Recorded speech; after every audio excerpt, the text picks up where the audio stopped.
welcome to the LuckyShots podcast. I am your host, Ricky Larson. Dear Lord, folks, it was a very annoying morning. Couldn't get my mic to work, couldn't figure anything out, was checking all the preferences, all the settings, all of that. Nothing was working, and, I was kind of freaking out. I was like, why does my mic not work? Well, turns out when you have your mute button on, your mic doesn't work. So, fun little story for you. It will just be me today. Brock is out for the day, but that is okay. We will roll solo and roll right in to breaking news. Ladies and gentlemen, can I please have your attention? I've just been handed an urgent and horrifying news story. And I need all of you to stop what you're doing and listen. Cannonball! The NFL has a lot of schedule changes going on right now. Just crazy. All the COVID stuff going on. It's a long, difficult process to get through all of that. So, gonna let you know about some of the schedule changes. Quite a few of them. The Denver-New England game obviously was postponed last week. That will be moved to this week. Kansas City-Buffalo has been moved to Monday of Week 6 as they had a Tuesday night game. And, man, what a shocker of a game that was. New York Jets and the Miami Dolphins have been moved from Week 10 to Week 6. The Jets and Chargers have been moved from Week 6 to Week 11. The Jacksonville Jaguars and the Chargers have been moved from Week 8 to Week 7. The Chargers and Broncos have been moved from Week 11 to Week 8. The Chargers and Dolphins have been moved from Week 7 to Week 10. And the Dolphins and Broncos have been moved from this week, Week 6, to Week 11, as mentioned before that the Broncos and the Patriots will play this week. So just a lot of schedule changes, a lot of moving around, trying to make everything work with COVID. Some big news, big injury news. I'm sure you've heard about it, seen it. Dak Prescott, a nasty, nasty injury to his ankle, trying to run for the first down. Guy fell on his ankle, and it was just a nasty, nasty injury. Turns out it was a compound fracture and dislocation to his ankle. Obviously out for the rest of the season. Very interesting as well. He was playing on a franchise tag, doesn't have a contract after this year. But the COO of the Cowboys says that Dak is still their future. His replacement will be Andy Dalton. So for the Cowboys, yes, Andy Dalton is not Dak Prescott, but you have a proven veteran replacing your franchise quarterback. So not a whole lot of giant worries there as you're giving the offense over to a proven veteran instead of some guy that's a career backup. Some other injury news. Dalvin Cook hurt his groin last week. It is minor. The thought is he will sit out this next week and then use the bye week the week after to get everything right with that, have no problems, and come back full strength. So in his place will be Alexander Mattison. That is a very, very good look if you have Dalvin Cook, but we will get into that later.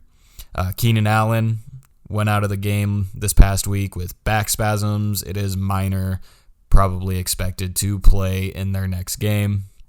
Christian McCaffrey is expected to return soon. He's going to be evaluated this week.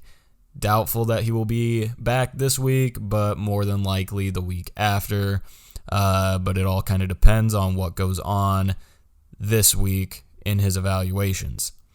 Sammy Watkins is out with a hamstring for at least 1 to 2 weeks, but the Chiefs have so many other options, and as a fantasy manager, you also have a lot of options, and we will get into those a little later. Alex Smith returned in this past week after a 2-year layoff due to his nasty leg injury. Very heartwarming, very good to see. And with all of the things going on in Washington with the quarterback situation, it wouldn't be a terrible thing to think that, hey, Alex Smith could be their starter for the rest of the year. So that's something to keep an eye out for and, move around accordingly. I don't believe anybody should have been a Dwayne Haskins manager, but if you were, and then you picked up Kyle Allen, kind of keep an eye on that, and, you should be fine. Michael Thomas, this was interesting. He has been having injury trouble for quite a while now and was held out of this game. However, it was not because of an injury. He was actually suspended after an altercation with a teammate, punched his teammate at practice.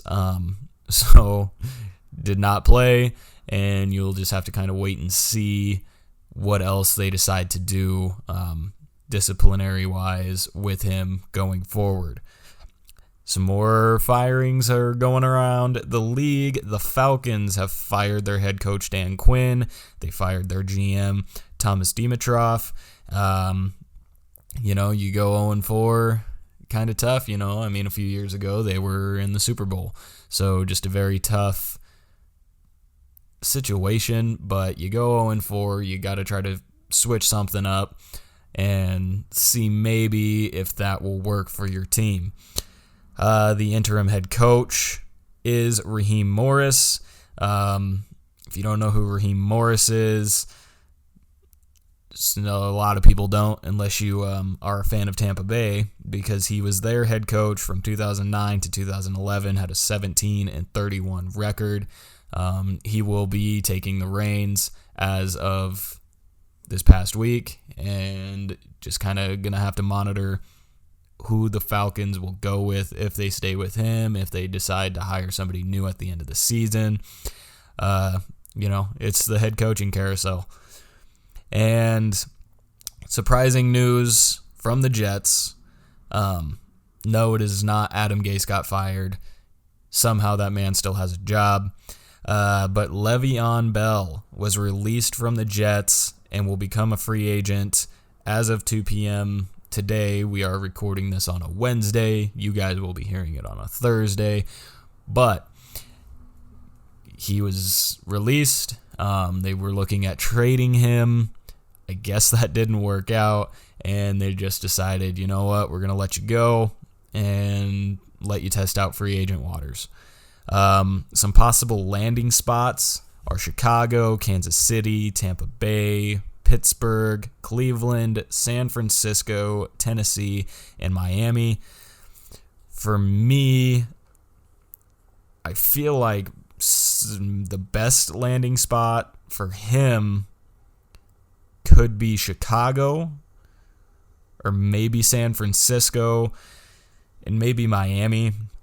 I feel like if he goes, especially to Cleveland, that backfield is crowded. A lot of things going on. A lot of, I guess not a lot, but you got two very stud running backs in Nick Chubb and Kareem Hunt. I don't feel like having a third guy would benefit them at all, because then, like I said, it's just too crowded. Chicago, they've got David Montgomery, but you've kind of seen how he's gone this year. Hasn't been too impressive. And if you can get a star, and I don't know if you could even say Le'Veon Bell is a star anymore, but if you can get a guy with the name Le'Veon Bell and his potential to do something, that is a good option.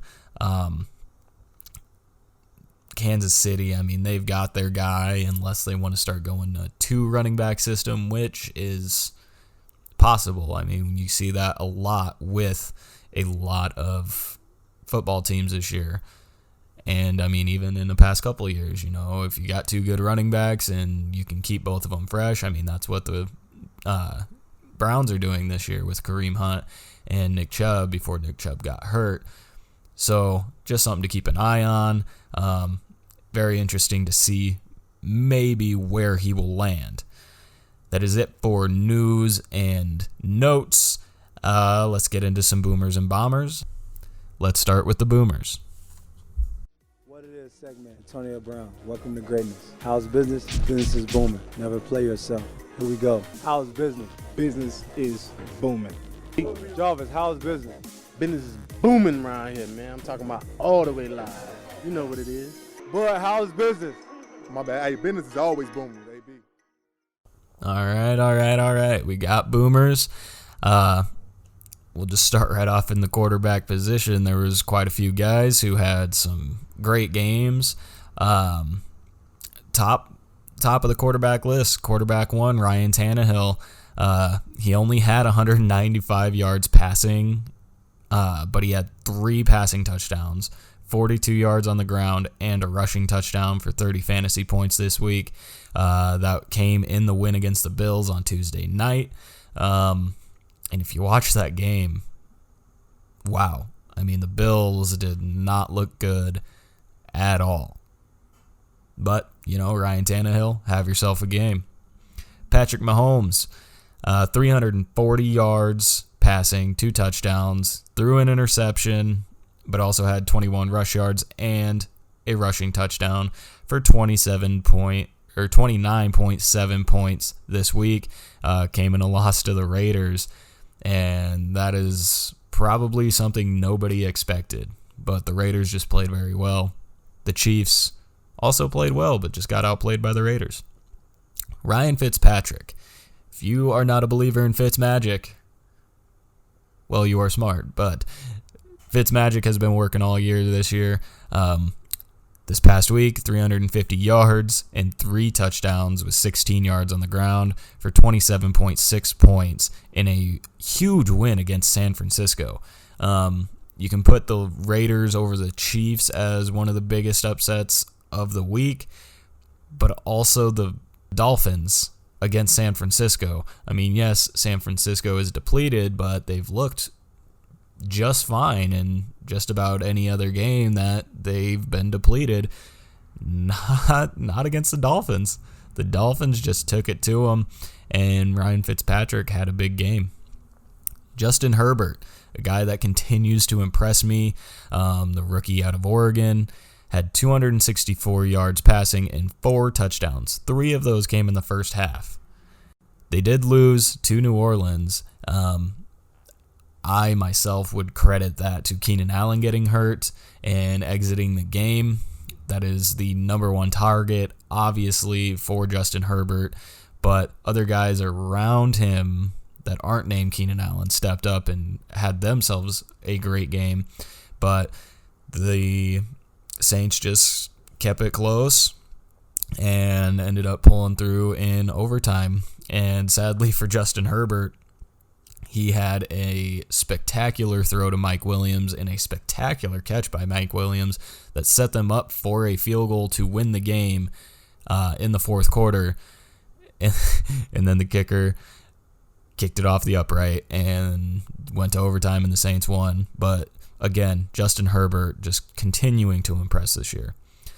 Kyler Murray had 380 yards, a touchdown, threw an interception, but had 31 yards on the ground and a rushing touchdown for 26.3 points this week against the Jets.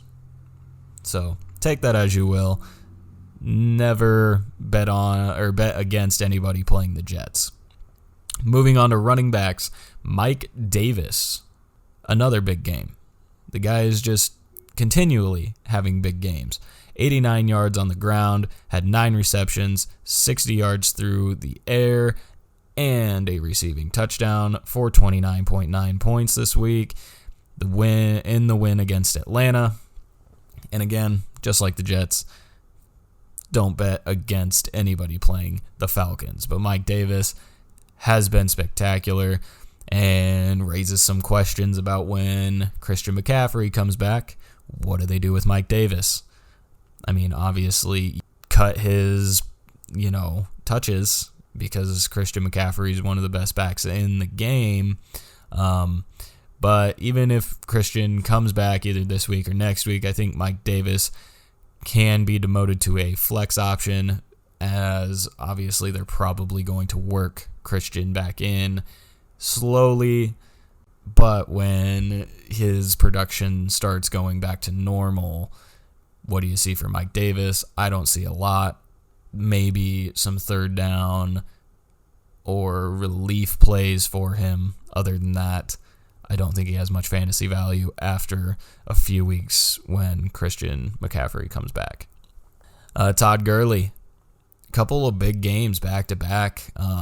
Had 121 yards rushing, a touchdown, and 4 catches for 29 yards and 25 fantasy points. Came in the loss to Carolina. I mean, he's playing for the Falcons, probably won't win a lot this season, but Todd Gurley's starting to actually figure it out in that Atlanta offense. Miles Sanders, another guy who's been very impressive, and I didn't think he had a very good matchup this week going against the Steelers, who have a fantastic defense. But a 73-yard touchdown run kind of silenced me right there. He had 80 yards on the ground, 2 touchdowns, 2 receptions, and 19 yards through the air for 23.9 points. They did ultimately lose that game to the Steelers, but once we get down to wide receivers, you can probably figure out why. Ezekiel Elliott had another, I mean, you can call it great. He hasn't rushed for 100 yards yet this season, but you can still call it great. 91 yards on the ground, 2 touchdowns, had 1 reception for 14 yards, coming out to 23.5 fantasy points this week, and that came in the win against the Giants. Obviously, with the Dak Prescott injury, if you're the Cowboys, you're kind of like, oof, got to get over it quick because the season goes on, but expect Zeke Elliott to have his volume go up in the absence of Dak Prescott. Josh Jacobs, another guy who continues to impress, 77 yards on the ground, 2 touchdowns, and 2 catches for 8 yards, coming out to 22.5 fantasy points in their win against Kansas City. On to wide receivers. How I told you Miles Sanders had a great game and still lost to Pittsburgh, well, that was probably because of Chase Claypool. Who is that? He's a wide receiver for the Pittsburgh Steelers. Go figure. 7 receptions, 110 yards, 3 touchdowns, 6 rushing yards, and a rushing touchdown. 4 touchdowns on the day. The guy was going crazy. Had 42.6 fantasy points in their win against Philadelphia. I mean, Deontay Johnson got hurt. Yes, he's always hurt. But where did Chase Claypool come from? Besides one big play a few weeks ago that was a 50, 60-yard touchdown, they don't use him. So it was very crazy to see him get 4 touchdowns and just be used so much in that offense. Travis Fulgham. Again, who? Exactly. Plays for Philly, had 10 receptions, 152 yards, and a touchdown for 31.2 fantasy points this week. The Eagles have a lot of injuries at wide receiver, and Travis Fulgham just decided to be the guy on that day, and he's definitely somebody you can expect to still see some volume with a lot of the injuries that Philadelphia still has. But again, they lost to Pittsburgh. Kind of tough, but it'll happen, especially if you're playing a good defense and a good team, and you're just missing so much of your team. Brandon Cooks had a breakout game, finally. Been waiting for Brandon Cooks to do something with the quarterback he has, Deshaun Watson, who in years past, if you had Brandon Cooks, Will Fuller, and Deshaun Watson, those were 3, yes, start them every single week. Obviously not this year. They started 0-4, but last week Brandon Cooks finally was getting his. Had 8 receptions, 161 yards, and a touchdown for 30.1 fantasy points on the week. And that came in the game against Jacksonville, again, as that was their first game without head coach Bill O'Brien. They just gave the ball to Deshaun Watson and said, do your thing, man, and Brandon Cooks was a beneficiary of that. Adam Thielen, I feel like he's just going to be a top 5 guy every single week. Had 9 catches for 80 yards, 2 touchdowns, and they even let him run the ball once for 3 yards for 29.3 fantasy points. And as a Justin Jefferson owner, I was very upset with this because they were just force-feeding the ball to Adam Thielen. Kirk Cousins was staring him down the entire game, kept giving him the ball, but you can't be mad when Seattle knew that's where the ball was going and they still didn't cover the guy. Absolute monster game for Adam Thielen, even though they still lost to Seattle. And the final wide receiver is Mike Williams. Talked about him a little bit earlier when we were talking about Justin Herbert. Keenan Allen went down and Mike Williams had himself a game. 5 catches, 109 yards, and 2 touchdowns for 27.9 fantasy points. And again, he had that very beautiful clutch catch right at the end of regulation to set up the field goal, even though it went for nothing and they lost the game. But still a great catch and a great game. And if Keenan Allen misses even a week or something like that, expect Justin Herbert to start targeting Mike Williams a lot more, and that gives him some value. Top tight ends this week. Number 1, Travis Kelce. Even in a loss, the guy will still get targeted a million times. He had 8 catches for 108 yards and a touchdown, 24.8 fantasy points this week. You see it every week. Travis Kelce, 5 to 10 catches. Not a surprise there. Jonnu Smith plays for the Tennessee Titans, if you didn't know. Had 5 catches for 40 yards and 2 touchdowns for 21 fantasy points in their win against Buffalo. Mark Andrews had 6 receptions for 56 yards and a touchdown for 17.6 fantasy points in the Ravens win against Cincinnati. And Mark Andrews, just a guy that you consistently start because they will consistently throw him the ball for a touchdown every week. Darren Waller had himself a bounce-back week. Had 5 catches for 48 yards and a touchdown for 15.8 fantasy points, and he was definitely a key role in the win against Kansas City. And Mike Gesicki for the Miami Dolphins. Had 5 catches for 91 yards and 14.1 fantasy points. If Ryan Fitzpatrick continues to throw for 300 yards, Mike Gesicki will at least attribute to 100 of those, I am sure.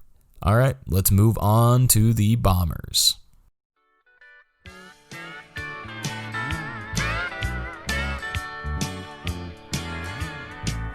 I'm getting born, booze and bust, living on honky-tonk time. I'm getting rolled, stoned and dust.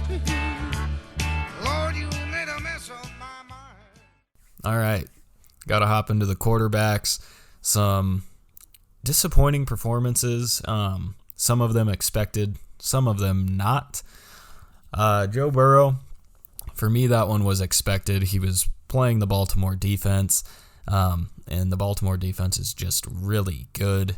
And Joe Burrow, not saying he's not good, but he is a rookie, and you put a rookie against a really good defense, and unless they're an absolute Hall of Famer as a rookie, they're not going to do well. He had 183 yards through the air, threw an interception, and fumbled the ball, and only had 10 yards rushing for a measly 4.32 fantasy points this week. And he plays Indianapolis next week, so I see a repeat of him bombing. Sorry, Joe, but that's just what I see. Matt Ryan, After the first couple of weeks, you thought even though the Falcons were losing, Matt Ryan was still a starter. After this week, I am easily saying you don't need to play Matt Ryan at all the rest of the year. Only 226 passing yards and an interception, no touchdowns, and had -1 rushing yards for only 6.94 fantasy points. That was a loss to Carolina. And yes, I get Carolina is coming on strong, playing good football, but Matt Ryan is not. And he plays Minnesota this next week, which Minnesota doesn't have the greatest defense, but I think they will handle Matt Ryan just fine. And then kind of a shocking bomber was Lamar Jackson. Only had 180 passing yards, did throw 2 touchdowns, but also threw an interception, and only had 3 rushing yards. And for Lamar Jackson, the MVP, part of what got him the MVP was his running ability, and he only had 3 yards this last week and only had 13.5 fantasy points. I don't expect that to repeat. I mean, he plays Philadelphia this next week, and Philly doesn't have a great defense. I mean, you just saw them get carved up by Chase Claypool for 4 touchdowns. So I think Lamar Jackson will have a bounce back week, and I don't think he will repeat as a bomber. Moving on to running backs, Jerick McKinnon only had 2 receptions for 5 yards, 2.5 fantasy points. Raheem Mostert did come back, and if you were a Jerick McKinnon owner, you thought, okay, they're going to work him back in. McKinnon will still get his touches. He did not. He got 2 touches. That was it. The rest was Raheem Mostert. And that came in the loss to Miami. And I mean, that game for San Francisco was just bad. Jimmy Garoppolo tried to come back and play not 100% on his ankle. You could tell when he was throwing the ball, it was not good. And he ended up getting benched. They play the Rams next week, and I don't see McKinnon magically getting more usage. Even if he does, the Rams are a good defense, and I expect a repeat from Jerick McKinnon. James Robinson, who has had a really good year, had a slow week, still double digits, but if you were a James Robinson owner, you definitely had him in your starting running back, maybe your running back 2 spot, and only 10 points doesn't really give you what you want. Had 48 yards, 5 receptions, and 22 yards through the air, and had a fumble. Was against Houston, and this was Houston's bounce back game, I guess. But he plays Detroit next week, so I wouldn't be too worried about this bombing. And then Clyde Edwards-Helaire only had 40 yards on the ground, 3 receptions, and 40 yards through the air for 11 points. Again, it came in a shocking loss to the Raiders, but, he plays Buffalo next week, and should be a good game for him, as Derrick Henry on Tuesday had 57 yards and scored 2 touchdowns against Buffalo. So, again, not very worried about Clyde Edwards-Helaire coming back next week and giving you a game that you expect. For wide receivers, Amari Cooper, again with the Dak Prescott injury, I mean, kind of tough to have a super big week. Only had 2 catches, though, for 23 yards, and they gave him the ball for -2 rushing yards. Only 4.1 fantasy points. He does play Arizona next week, and Arizona this past week gave up 8 receptions, 116 yards, and a touchdown to Jamison Crowder, who is the Jets' number 1 guy. Amari Cooper being the number 1 guy, Andy Dalton coming into the offense, not having the chemistry with everybody, probably will look Amari Cooper's way quite a bit, and I expect him to put up a similar line to Jamison Crowder. Juju Smith-Schuster only had 4 receptions for 28 yards in the win against Philadelphia for 6.8 fantasy points. It's kind of hard to put Juju in the Bombers category. Yes, he did only get 6.8 points and only had 28 receiving yards, but if you watch the Steelers play, they don't really throw the ball to Juju on an actual route. Normally give him a screen pass or some sort of underneath route where if he's going to get a lot of yards, he has to do it on his own. So, I mean, Deontay Johnson in and out this year, and I expect Juju to still be that number one guy. Hopefully they just start to give him more passing routes instead of running routes where he catches the ball. Tyler Lockett, 2 weeks in a row, just with not very good stat lines. I mean, he only had 4 receptions this week for 44 yards and 8.4 fantasy points in the win against Minnesota. The whole offense for Seattle did not look good until, halfway through the third quarter and through the fourth quarter. But maybe... No. Tyler Lockett is still a starting wide receiver for your teams. Just a little disappointing that he has 2 back-to-back bad weeks. Moving on to the tight ends, Dalton Schultz only had 1 catch for 6 yards for 1.6 fantasy points in their win against the Giants. But again, with Andy Dalton, it's just kind of tough. But maybe he sees more usage. Maybe Andy Dalton looks his way a little more as a big target. But just not a good week for him this week. Zach Ertz continues to disappoint. Only 1 catch for 6 yards in their loss to Pittsburgh, and they play Baltimore next week. So I just expect Zach Ertz to continuously be a bomber this year.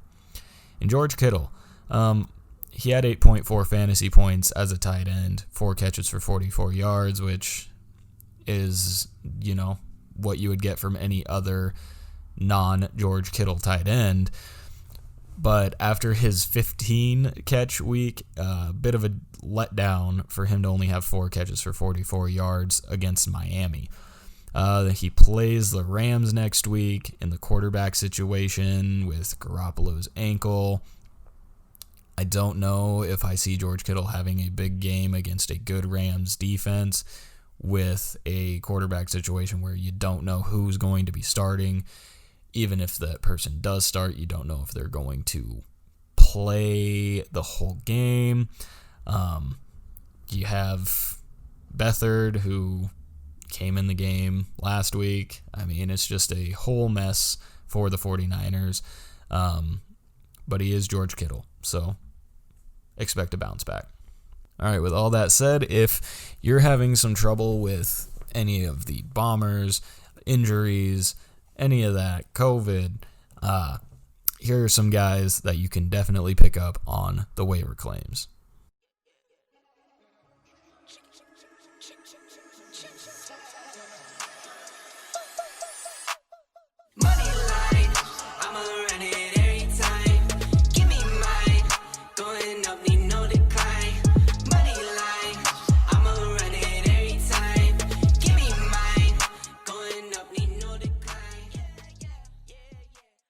All right, we'll start off at quarterback, and obviously, number 1 quarterback on the waiver wire this week should be Andy Dalton.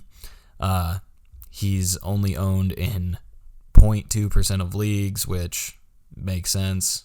Nobody would expect Dak Prescott to go out, especially for the season. But Andy Dalton, it's not like he is a career backup. He was the starter for the Bengals for 9 years. Career stats for him, 31,594 passing yards, 204 touchdowns, 118 interceptions.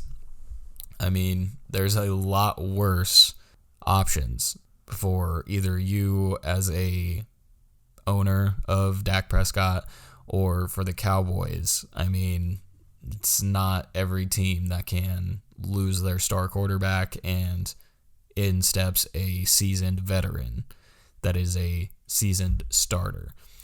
So Andy Dalton, I believe, if you're in the Dak Prescott situation, he is definitely a way you can go without having to give anybody up off of your team. So try to pick him up. One that probably won't be too popular is Drew Lock. He's only 5.9% owned. He has been injured for quite a while. With the extra time, I expect he will be back against the Patriots. But I like the situation because the Broncos offense has been abysmal in the passing game. Just quarterback after quarterback after quarterback. Drew Lock last year and beginning of this year gave the Broncos some stability at that position. He played well, and he even played well in their few losses this year that he was in. But his wide receiving core has developed. We will have to see if he has Noah Fant back this week. But I think Drew Lock is a solid pickup if you are either in a deeper league or you're just hurting at the quarterback position for some reason. Another one is Ryan Fitzpatrick. I told you if you don't believe in the Fitz magic, you're crazy. He's having a beautiful year. He's only 19.9% owned. He has 20-plus points in every game except for Week 1, which he didn't put up a good stat line in Week 1, but 20-plus points after that, and has 3 300-yard passing games. And he's playing the Jets. So obviously, if your quarterback is on bye, something like that, Ryan Fitzpatrick is definitely an easy guy to pick up, throw in your lineup, let him score 20 to 30 points for you, and then maybe get rid of him when your quarterback comes from a bye. Derek Carr. He's another one. I don't know if I'm completely bought in. He's only 15.9% owned. He does have a bye this week, so not a top waiver wire claim, but he does play Tampa Bay when he comes back, and he just had a 347-yard, 3-touchdown game against Kansas City. And that was his second straight 300-yard game, so maybe he's coming into his own. And to do that against the Chiefs, very impressive, but am I sold? Not really. He only has 1 interception, 11 touchdowns, and has 20-plus points in 3 games this year. So he's a solid pickup. So if you need him, go get him. At the running back position, I outlined Dalvin Cook's injury earlier, the situation that he's in. So this next guy, he's a 1-week pickup. After this week, maybe somebody you put on your bench if you're the Dalvin Cook manager to handcuff to him in case Dalvin Cook gets hurt again, but it is Alexander Mattison. He's 41.5% owned, and in about a quarter and a half after Dalvin Cook's injury, he had 20 carries, 112 yards, 3 receptions, and 24 receiving yards. And he's playing Atlanta this week. Definitely a guy that I think if you're either the Dalvin Cook manager or you are a person who has either one or both of their running backs on a bye, Alexander Mattison is a guy you can pick up this week, plug him in, and then put him on your bench if you have Dalvin Cook. I think he's going to have a great game, and the Atlanta defense, everybody has been preaching it. They are terrible. So Alexander Mattison, top running back, I believe. Then you have Chase Edmonds from Arizona. He's 46.5% owned, still available in over half of leagues. He had 8 touches for 92 yards and a touchdown last week, outscoring Kenyon Drake. He didn't out-touch Kenyon Drake, but he did outscore him easily. And he's a guy to look at because Kenyon Drake has underperformed all year. And I believe if he continually underperforms and Chase Edmonds has games where he's averaging over 10 yards a touch, they might just go with Chase Edmonds over Kenyon Drake.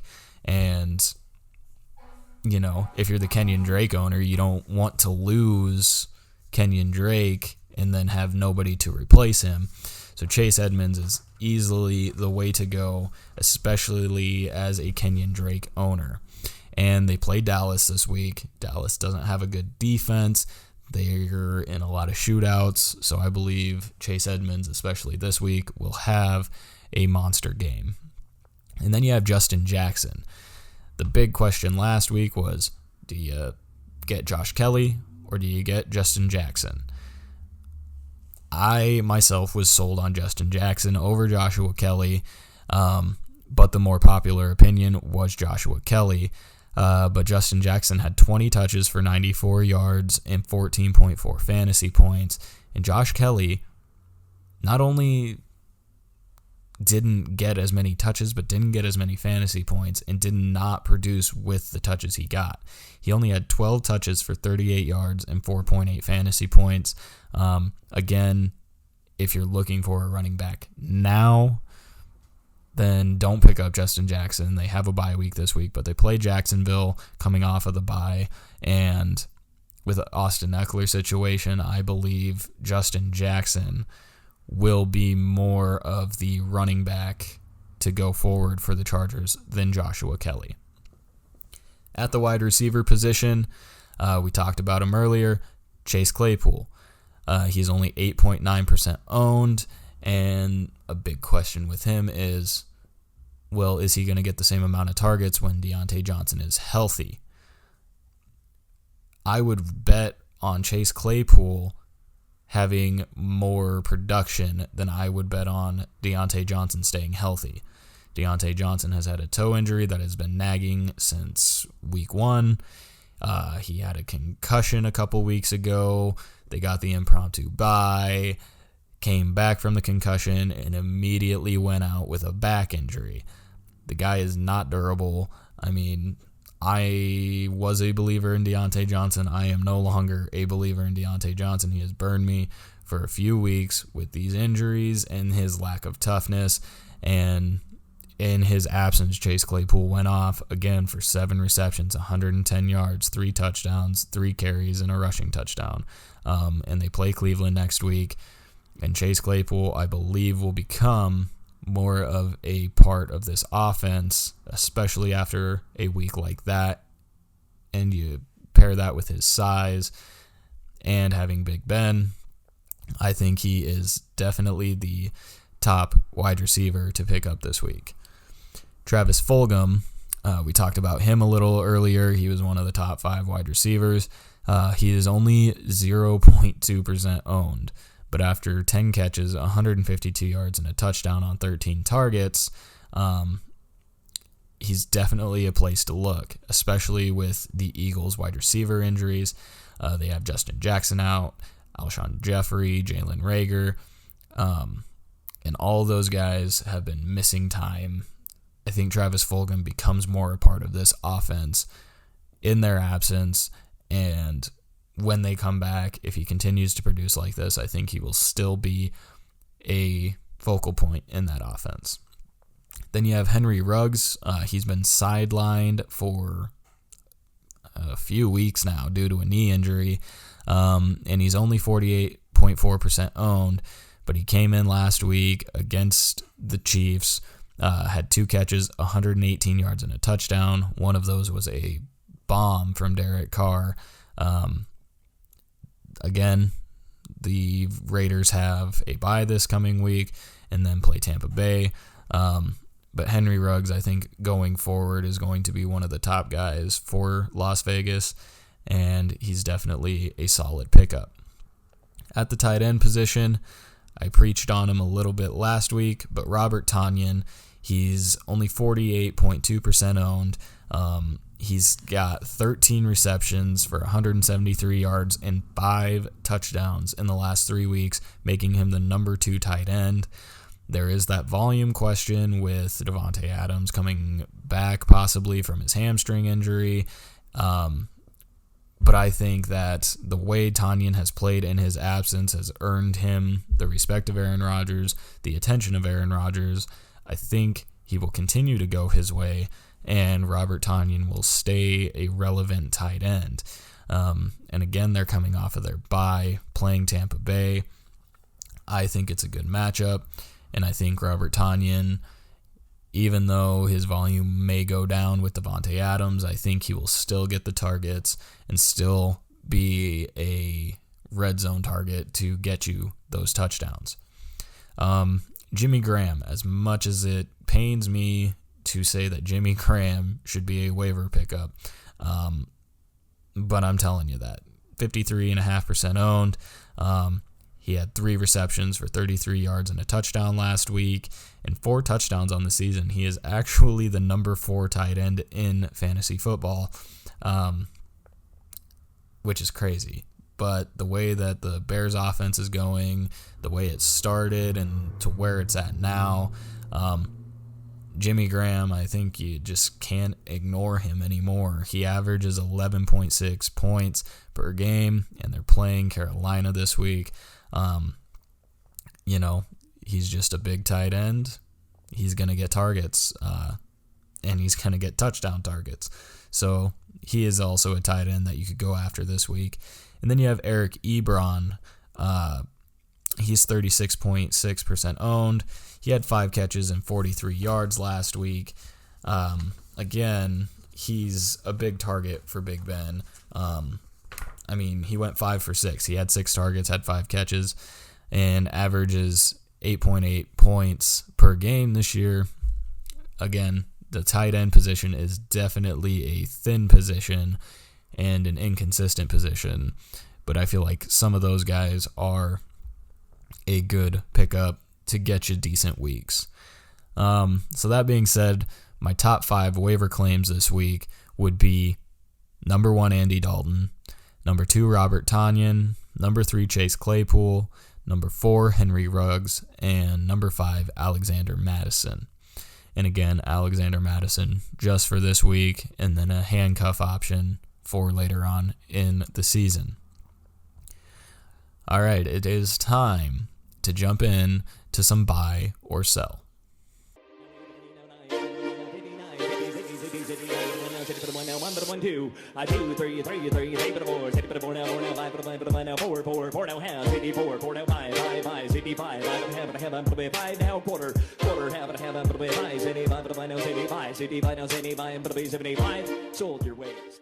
All right, so like I said, I am by myself. Missing Brock this week. Don't get to converse with him on these, but we'll go over last week. We started out, I was 2-2, Brock was 1-3. So let's see how last week went and where we sit. So the first buy or sell was George Kittle has 10 receptions or 100 yards. I bought it. He came off a 15 reception game. I was like, for sure, he at least gets 100 yards. Nope. 4 catches, 44 yards. I bought it. Brock sold it. So Brock tied it up at 2-3 for both of us. Joe Mixon has 25 fantasy points. Brock and I both sold that to put us up to 3-3. He only had 15.4. So still an impressive game, but not the breakout that you might have thought coming off of his big 42-point week. The next one was Tom Brady will have a 300-yard game. I sold it. I am not a believer in Tom Brady, and if you watch the Tampa Bay game, maybe you aren't anymore either. Tom Brady, okay? The supposed GOAT of football. One of the best game managers of all time. His MO, a late game comeback with absolutely no time left on the clock. Watching that game, throughout the game, he was staring down Mike Evans. Tom Brady doesn't just stare down receivers, okay? He looks you off, looks back to the receiver he wanted to throw to from the beginning and throws to them. The entire game was staring down Mike Evans. Then you go into the last drive of the game. I think a little more than a minute left, and they're driving down the field. They get to about midfield. It's 4th down. He throws one of the ugliest passes I've ever seen. Looked like he threw it to the defender. Incomplete. End of the game. Tom Brady didn't even realize it was 4th down. I don't understand that. One of the best game managers of all time, and he didn't even realize it was 4th down. I am completely selling Tom Brady for the rest of his career. I think he's done. That's a bold statement, but you see something like that from a guy like that, it's just got to turn you off from it. So, Tom Brady, no longer a thing. Yeah, that's my bold statement. Write that down. All right, and then the final one was Justin Jefferson gets 100 yards this week. As a Justin Jefferson believer, I even sold this. I didn't even say whether Brock and I bought or sold that. I sold it. Brock bought it. He only had 253 passing yards. Puts me up to 4-3. Puts Brock down to 3-4. Okay, Justin Jefferson. 100 yards on the game. I sold it, even though I am a Justin Jefferson believer. But I didn't see 3 straight 100-yard games from the rookie. So I sold it. Brock bought it. Luckily, I sold it because he had 23 yards. Again, they force-fed Adam Thielen, but sadly, but happily, I got that one right, and Brock did not. So that puts me at 5-3 and puts Brock at 3-5. Moving on to the week 6 buy or sell. Talked to Brock before the game. Got his picks on these, so we'll jump right into it. Ezekiel Elliott has his first 100-yard rushing game against Arizona. I'm going to buy it. New quarterback, uncertainty with how everything's going to gel in the passing game. I think his volume goes up. He's already been so close to 100 yards every other week when Dak is just having to air the ball out. I think they lean on Zeke a little more. Think he gets his 100-yard rush game for the first time this season. Brock does not feel the same way. He sells. Chase Claypool will be a top 20 receiver this week against Cleveland. After his huge week, you would expect a buy on this. And, I kind of hope he does become a top 20 wide receiver this week, but I'm going to have to sell it, and so is Brock. Adam Thielen has 7 receptions and 1 touchdown this week against Atlanta. Brock and I are both selling that. Obviously, you never bet against somebody playing Atlanta. Absolutely atrocious on defense, and when Adam Thielen is force-fed the football, he's going to get 7 receptions, and he's going to get some touchdown targets. All right, the Rams defense. 3-peats as a top 5 defense against San Francisco. I think so. I'm buying it. I think they have a great game. And I believe they're going to be a top 5 defense because of the outlined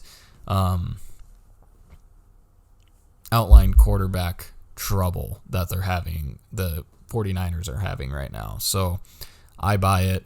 Brock also buys it. And then Andy Dalton leads the Cowboys to a win against Arizona. I have sell here on the paper for me.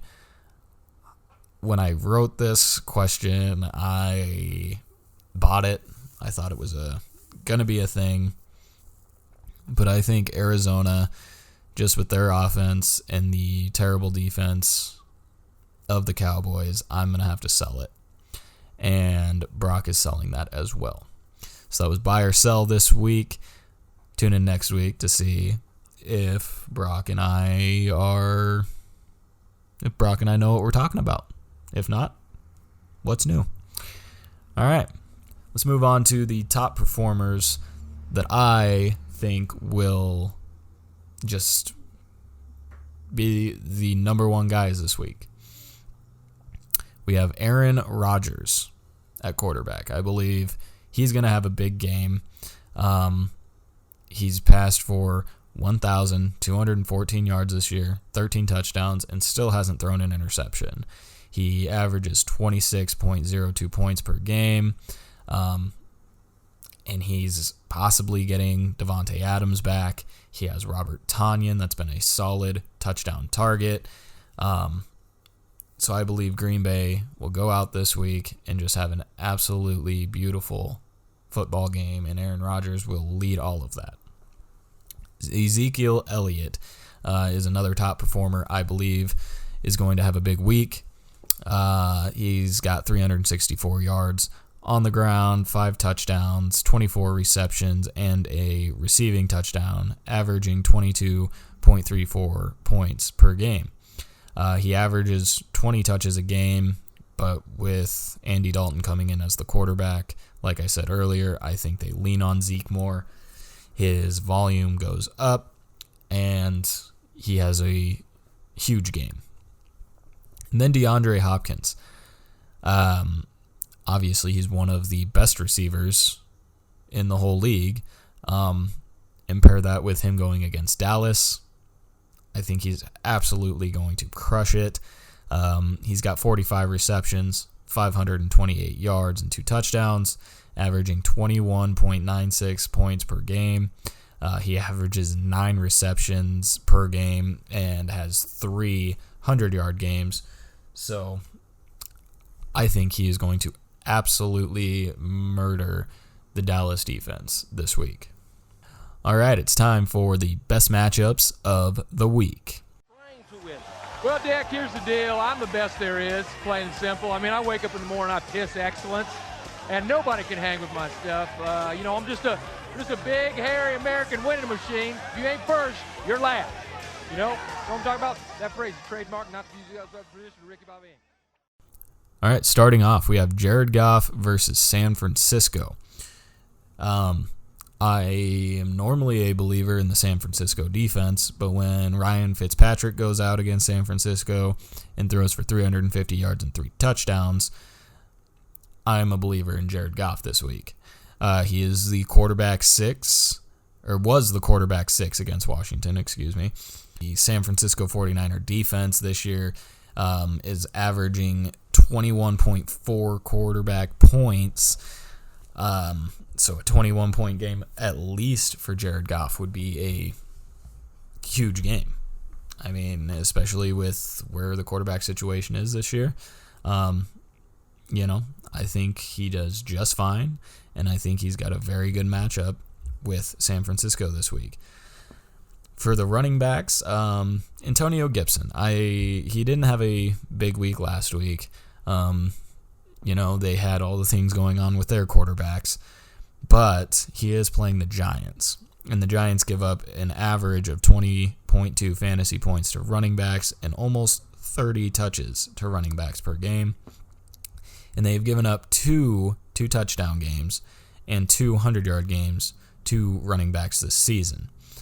Gibson averages about 15 to 20 touches per game, and if Washington is slowly integrating Alex Smith back into his starting quarterback role, I think they're going to have to lean on Antonio Gibson to give him some breathing room to come back and actually play well. So I think Antonio Gibson has a very good matchup against a fairly weak Giants defense. For wide receiver, I believe Darius Slayton has the best matchup against Washington.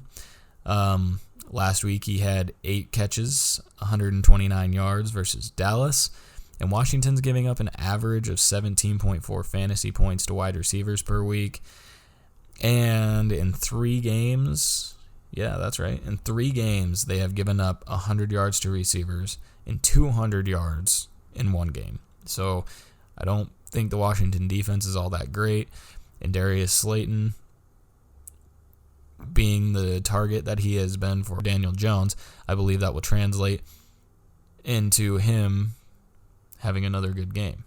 And then at the tight end position, Mike Gesicki versus the New York Jets. Again, don't bet on anybody against the Jets. Or don't bet against anybody against the Jets. Sorry. The Jets are giving up an average of 5 receptions to tight ends per week, and they have given up 3 touchdowns to tight ends. And Gesicki had 2 touchdowns versus Jacksonville and Buffalo. So, 2 good defenses. I believe Gesicki has the best matchup this week, especially because the Jets gave up 6 receptions to a backup tight end versus Denver. And Denver doesn't have a passing game, so, or at least they didn't against the Jets. So I think if you're looking for a tight end, that is it right there. It's time for a bit of a new segment, very short segment. It's a lock. Who is a lock this week to have the biggest week?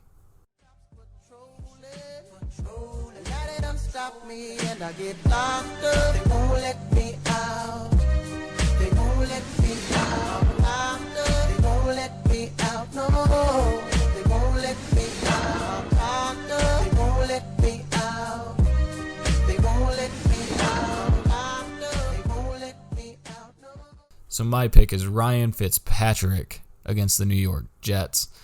As I outlined earlier, the Jets are terrible. Ryan Fitzpatrick is having a magical season, doing very good things, keeping Tua Tagovailoa on the bench, keeping himself on the field, and against the Jets, I don't see anything different happening. Brock's It's a Lock is Adam Thielen versus Atlanta. Obviously, I mean, Adam Thielen is the number 1 guy in Minnesota.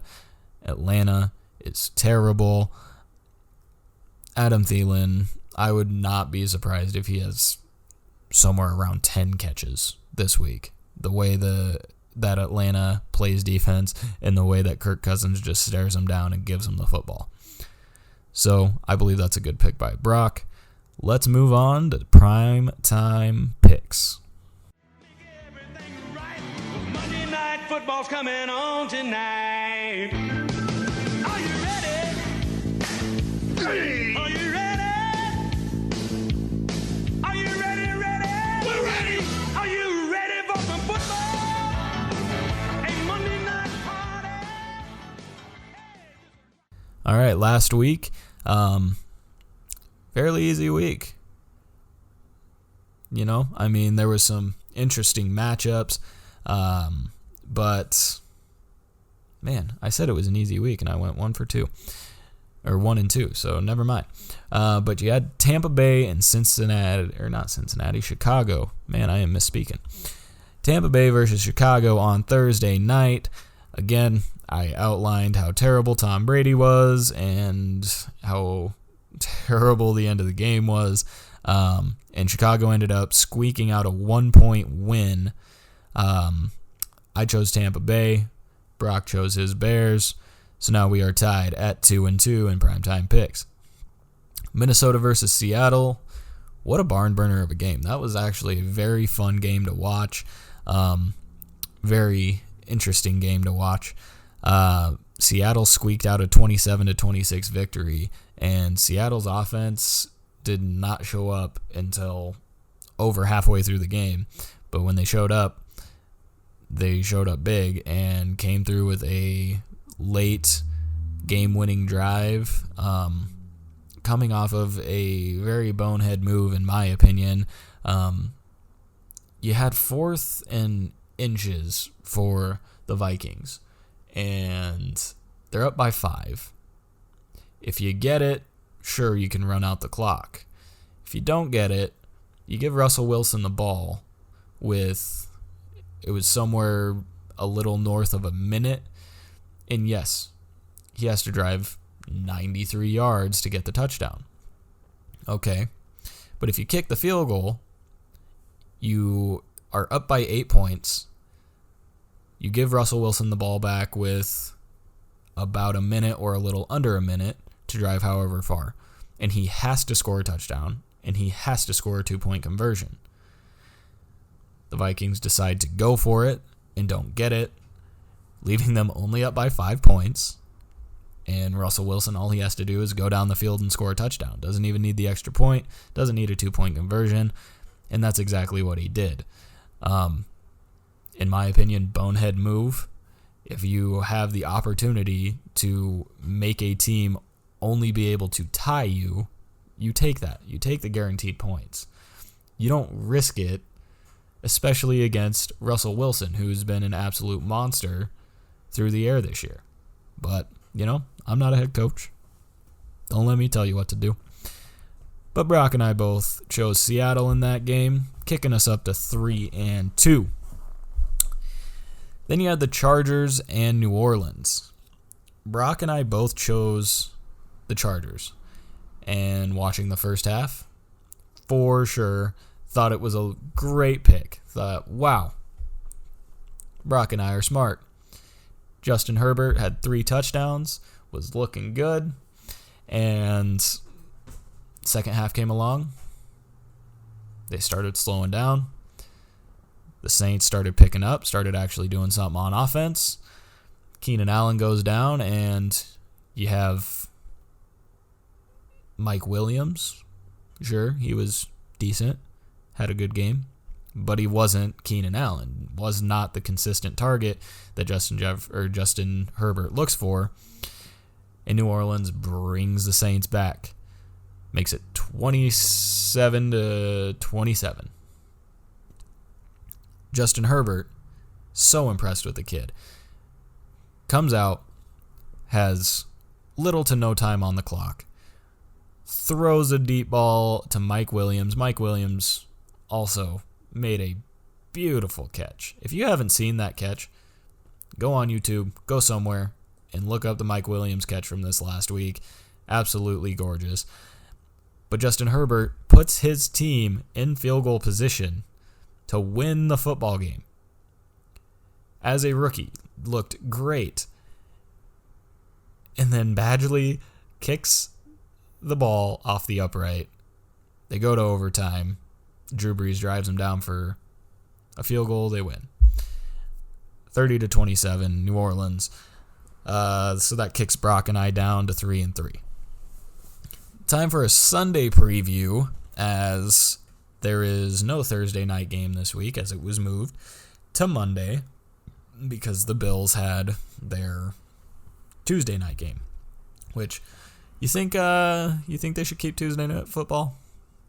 I kind of don't mind having a Thursday, Sunday, Monday. I don't mind having football 4 days out of the week, but probably not plausible, and it kind of made it irritating with fantasy football and having to run this podcast because you have to wait for all the information to finalize on Tuesday night, and then you got to get up Wednesday morning and start spouting off to you guys like I know what I'm doing.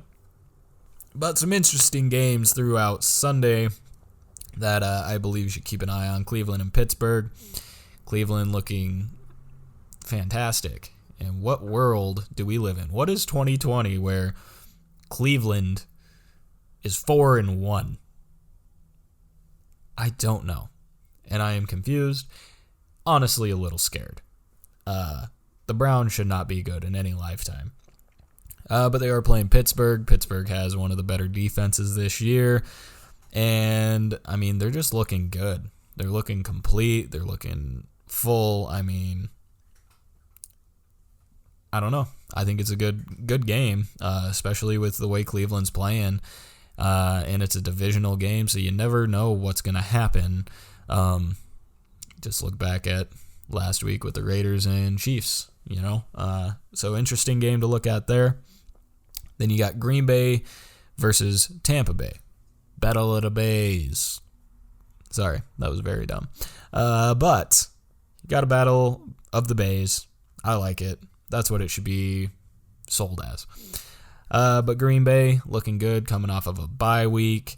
And, you have Aaron Rodgers looking fantastic, possibly getting Devontae Adams back, having Robert Tonyan as a big target, and obviously having Aaron Jones as just the stud running back he is, just an offense that's humming. And then you got Tampa Bay, and again, it's kind of sad. I feel like I witnessed the death of a legend on Thursday Night Football last week, but I don't know what you do if you're Tampa Bay. I mean, obviously you're not going to panic. You have Tom Brady. You think everything's going to be okay. If you're listening to me now, I don't think everything's going to be okay. Sorry. But an interesting matchup nonetheless. You got two quarterbacks that are just fantastic of their time. So it's going to be a fun one to watch. And then you got Chicago and Carolina. Chicago is 4-1. Did anybody else realize that with all of the crazy things going on with them?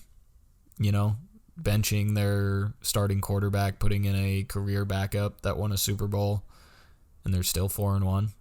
And Jimmy Graham is one of their top receivers. It's crazy. I'm still not a believer in Chicago. I am a believer in Carolina. The fact that they are 3-2, have been playing very good football, and they don't even have the star of their team. Like, yes, Mike Davis has been great, but he is not Christian McCaffrey, and this team is still 3-2, and they have played great football the past few weeks. I'm very impressed with Carolina. I think they are a lot better than they were made out to be right away. So that's another interesting matchup for me. Also an interesting matchup for me, my cat is staring down a squirrel right outside the window. It is a very, very fun thing to watch. This squirrel, I am afraid, may completely pile drive into my window. Stay tuned for that. All right, but now it's time to take a look at the Sunday night preview. Or Monday night. Is it Sunday night? Yes, the Sunday night preview. It's going to be the Kansas City Chiefs versus the Buffalo Bills. Kansas City is 4-1, as is Buffalo. The community poll says 76% Kansas City. After watching the Tuesday night game, I honestly could see why there's such a big split.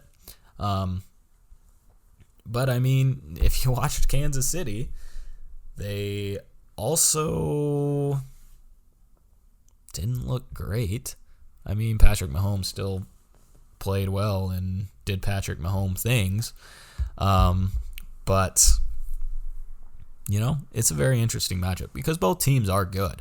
Both teams are great. And, just after...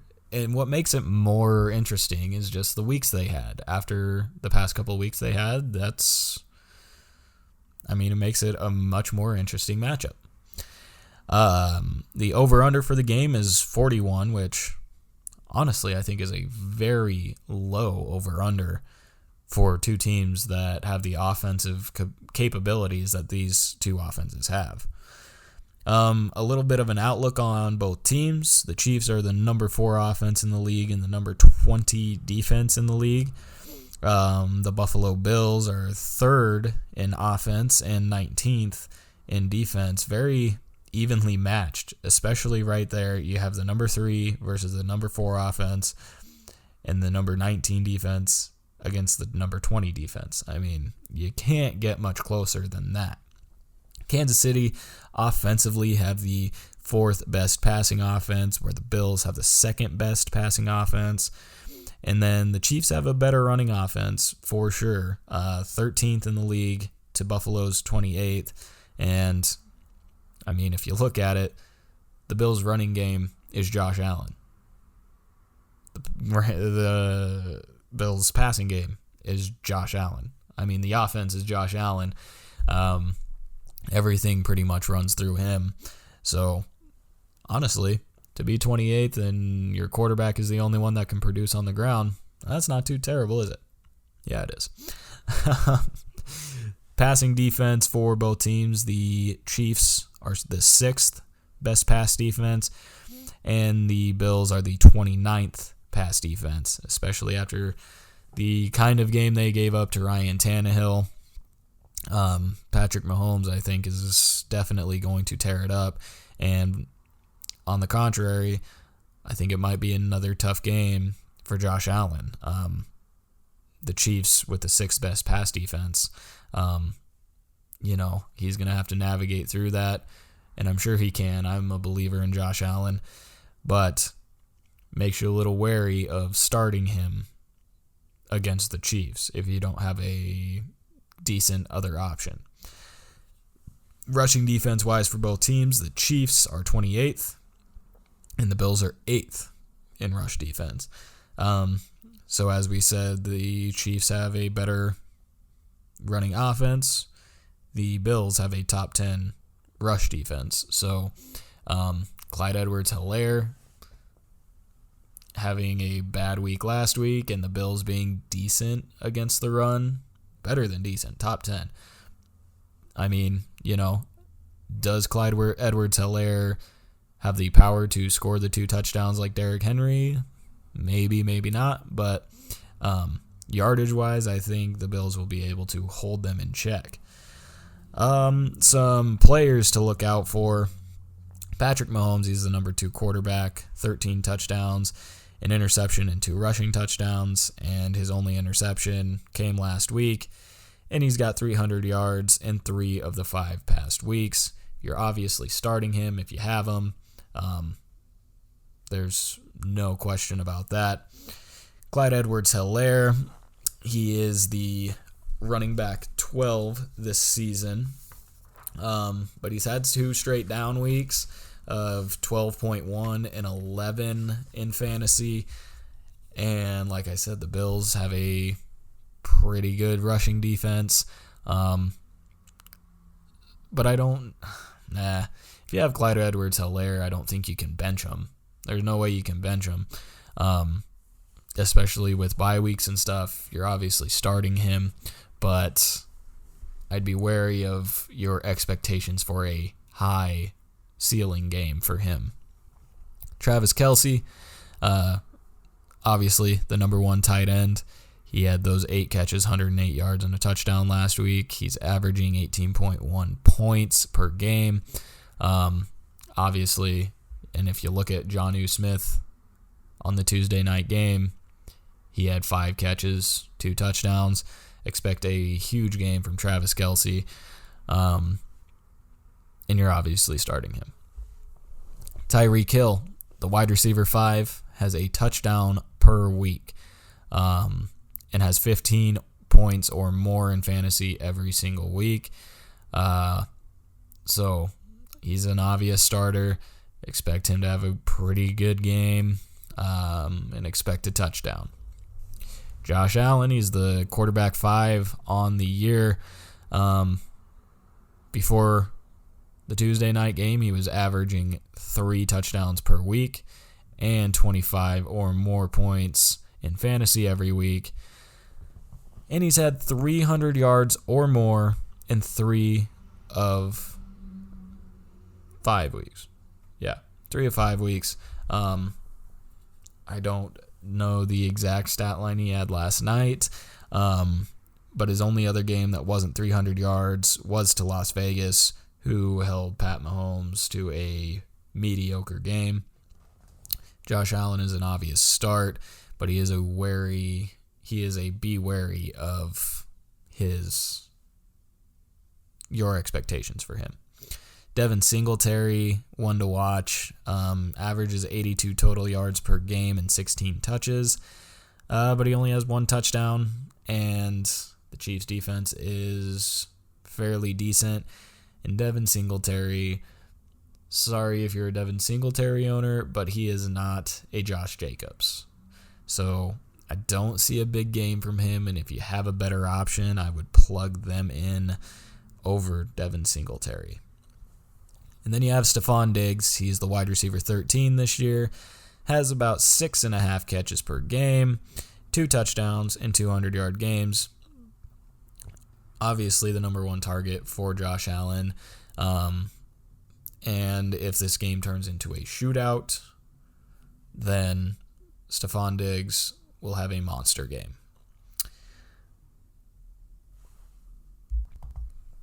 I'm going with the Chiefs on this game. I don't have Brock's picks for the Monday night. Obviously, I will get with him a little later, figure out who he's picking, and you guys will just have to wait and come back next week to see who he picked.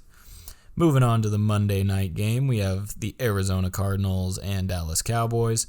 Arizona's sitting at 3-2, and Dallas is sitting at 2-3. The community poll is much closer on this game. 54% Arizona. It is a good matchup for them. The over-under is 54.5. That's about right, I think. I mean, unless Dallas really has trouble moving the ball with Andy Dalton, I think it will turn into a shootout for sure. Offensively for Arizona, they are ranked 10th and 10th on defense. Very consistent team, very good on both sides of the football. Then you have Dallas, obviously, with Andy Dalton coming in. You don't know where the offense is going to sit. As of right now, they are the number one offense in the NFL, but the 27th defense. That is due to their 20th defense ranking in pass and their 27th ranking in rushing defense. You look at Arizona, they've got the 17th best passing offense and the 6th best rushing offense, which is a little surprising because, you have Kenyon Drake being just honestly absolutely atrocious this year. But a lot of it does come from, they kind of move the ball around on the ground with Kyler Murray. They're starting to integrate Chase Edmonds. So I believe their rushing numbers will stay up there, and against the Cowboys probably will be just fine. Defensively, they are the 5th best pass defense and the 19th ranked rushing defense. So obviously, if you're the Cowboys, I think you game plan on giving Zeke the ball and leaning on Zeke to give you the production that is going to be there against an Arizona defense that is mediocre against stopping the run. Players to look out for: Kyler Murray. He's the quarterback 4, actually, on the year. He had 411 yards and 2 touchdowns against the Jets. And that was his only 300 or more yard game. And he has 13 total touchdowns. He's a solid start against a defense that cannot defend against the pass. And that is why they're in so many shootouts and why they have the number one defense, So he's a good look. He's a good one to go with. Then you got to kind of look at Chase Edmonds and Kenyon Drake. Again, Drake has been disappointing this year, only averaging about 10.3 fantasy points. And Chase Edmonds, last week, on 8 touches, outscored Kenyon Drake, who had 19 touches. So, again, something to keep your eye on. Chase Edmonds, I think, if you don't have him and you have Kenyon Drake, you got to go get him. Even if he doesn't start, he can do more than Kenyon Drake can. Especially he had half of the touches that Kenyon Drake had and still outscored him. Then you got DeAndre Hopkins.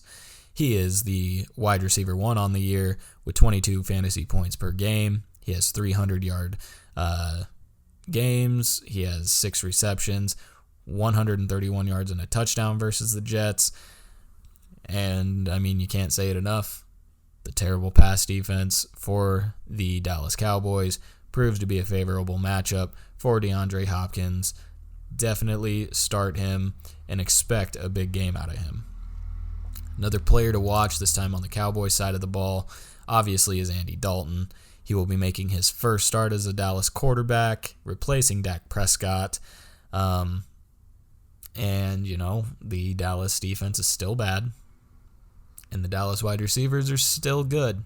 So I think, Dallas kind of, obviously they need to lean on Zeke more because Zeke is their guy going forward.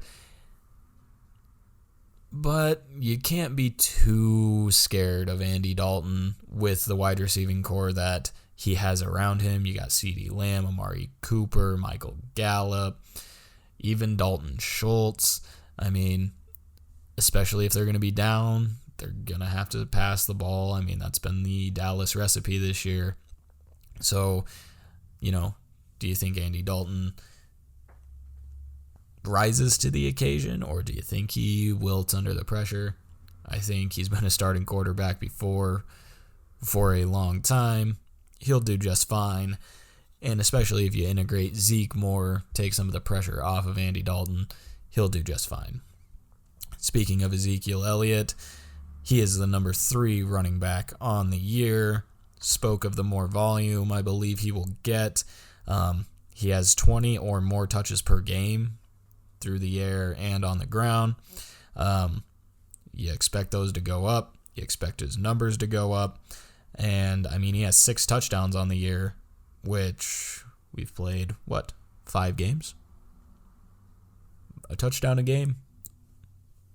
You got to like it. And like I highlighted earlier, he has yet to get a 100-yard game on the ground, that is. But I think this week he will definitely do it. The Cardinals are not a great rushing defense, so expect a good and big game out of Zeke Elliott. And then all the Dallas wide receivers, kind of highlighted them. You have Amari Cooper, who is the wide receiver 7. He has 17.8 points per game and 7 catches per game. Then you have CeeDee Lamb, who is the wide receiver 10, with 17.1 points per game and 6 catches. When you have 2 receivers inside the top 10 for wide receivers, those are easy, viable, consistent targets that you have coming in. So I think Andy Dalton will be just fine. And then you have Michael Gallup, who's been a little disappointing this year. Only about 3 receptions per game. He's the wide receiver 31. But maybe you see his targets go up with Andy Dalton. Maybe Andy Dalton likes the connection they have. Just something you're going to have to wait and see. And obviously a lot of questions will be answered to how Dallas' season is going to go through this game. My pick for this game, the Arizona Cardinals. Think they've got it pretty locked up. But you never know. Like I said, there's a lot of questions with that Dallas offense with Andy Dalton coming in. So a lot of it's going to be answered this week. It'll be an interesting game for sure. A shootout, probably. That's just how the Cowboys do their football this year. And then again, you'll have to wait and see next week who Brock picked and see if he was right. All right, folks, that is it for the Lucky Shots podcast this week. We are on YouTube now. This is going to be our home, and you can tune in here. Follow our Facebook page. It has all the updates, your stardom, situm, your waiver wire claims, your top performers of the week. So make sure you give us a like and give us a follow there. And again, this is YouTube, so I got to give it to you. Don't forget to smash the like button, hit that subscribe, and continue to follow us. We will see you next week. Thank you. Fresh on the scene, back out fresh on the scene, back out fresh on the scene, back out fresh on the scene, back out fresh on the scene, back out fresh on the scene, back out fresh on the scene, back out fresh on the scene. Franchise best on the team, franchise best on the team, franchise best on the team, franchise best on the team, franchise best on the team, back out fresh. on the